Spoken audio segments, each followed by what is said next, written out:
My dear student, next question हमारे पास में है एग्जांपल 9.3 और क्वेश्चन में गिवन है an object is placed at 10 centimetre 5 centimetre in front of concave mirror of radius of curvature 15 centimetre. Find the position, nature and magnification of image in each case. Okay, तो यहाँ पर हमारे पास में concave mirror है. सबसे पहले हम सारा जो गिवन पैरामीटर है वो लिख लेते हैं. अगर हम कॉन्केव मिरर की बात करें तो उसका फोकल लेंथ हमको नेगेटिव लेना पड़ेगा, है ना. तो हम यहाँ पर लिख देते हैं since it is concave mirror. यहाँ पर हमारे पास कॉन्केव मिरर है. ओके, तो कॉन्केव मिरर है तो उसका focal length f equal to r/2 और यहाँ पर -15/2 सेंटीमीटर हम लिखेंगे. कितना लिखेंगे? क्योंकि रेडियस ऑफ कर्वेचर 15 सेंटीमीटर दे रखा है तो फोकस जो है उसका हाफ हो जाएगा, r/2 हो जाएगा. तो -15/2 और नेगेटिव साइन क्यों लेना है? क्योंकि यहाँ पर कॉन्केव मिरर है. यहाँ पर अगर हम मिरर फार्मूला यूज़ करते हैं,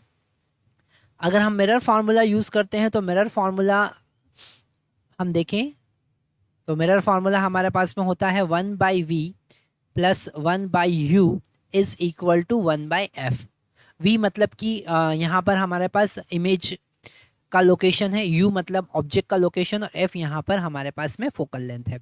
फर्स्ट केस अगर हम देखें कि अगर हमने जो ऑब्जेक्ट है वो 10 सेंटीमीटर पे रखा है, मतलब u is equal to -10 centimetre आ जाता है ना.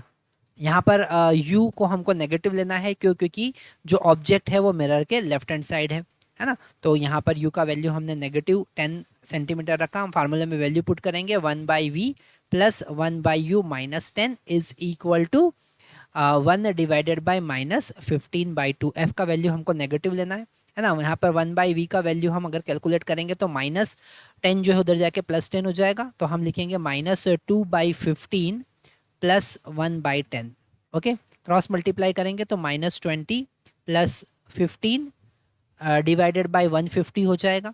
तो v इक्वल टू हमको मिलेगा 150 डिवाइडेड बाई -5. ओके, इसको कैंसिल करेंगे, आंसर आएगा -30 सेंटीमीटर. Okay, -30 centimetre. अगर हम यहाँ पर इसका मैग्निफिकेशन देखते हैं, m का वैल्यू देखते हैं, तो m इज इक्वल टू हमको मिलेगा -v/u.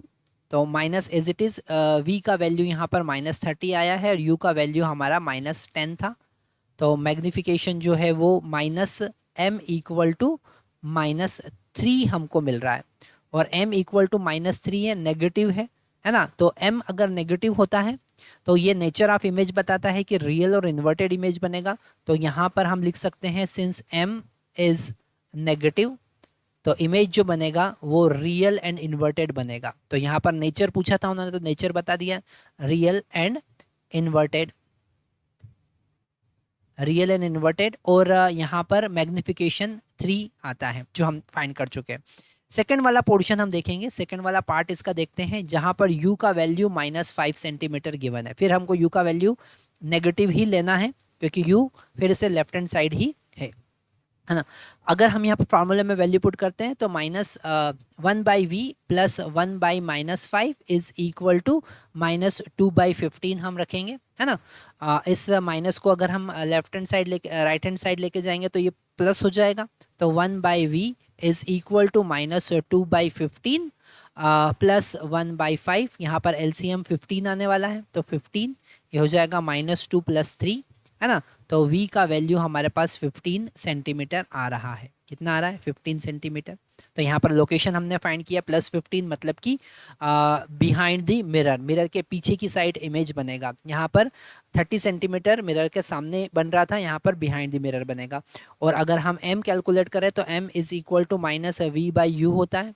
तो minus as it is v का वैल्यू +15 और u का वैल्यू -5. ओके, तो यहाँ पर हमारे पास m का वैल्यू +3 आता है. m जो है वो एक यूनिटलेस क्वांटिटी है, एक यूनिटलेस पैरामीटर है जिसका कोई यूनिट नहीं होता. It is the height of object, height of image divided by height of object. So it is ratio of two height. So no parameter, no unit is there. m यहाँ पर positive है ना. इसका मतलब हमारे पास में वर्चुअल और इरेक्ट इमेज बनेगा. तो हम यहाँ पर लिख सकते हैं कि since m is positive, m जो है वो पॉजिटिव है तो जो इमेज बनेगा वो वर्चुअल बनेगा और इरेक्ट बनेगा. वर्चुअल और इरेक्ट बनेगा, है ना। तो उन्होंने जो यहाँ पर नेचर ऑफ इमेज पूछा था, वो नेचर ऑफ इमेज बताने का जो तरीका है वो है एम।